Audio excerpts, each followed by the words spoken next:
চায়, আমি সব সময় দারিদ্রতার মধ্যে থাকি, কি করব?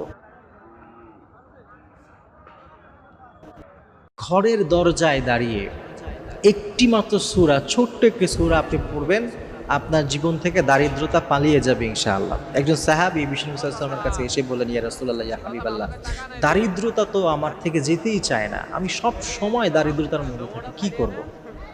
বিশ্বনবী ওই সাহাবীর কথা শুনে বললেন, ও আমার সাহাবী, একটি সূরার আমল করবে, যখনই তুমি বাসায় প্রবেশ করবে, বাসায় ঢোকার পরে তুমি এই একটি মাত্র সূরা ৩ বার পড়বে, আল্লাহ তাআলা তোমার ভিতর থেকে যত দারিদ্রতা আছে, তোমার ঘর থেকে সেই দারিদ্রতাকে দূর করে দিবে।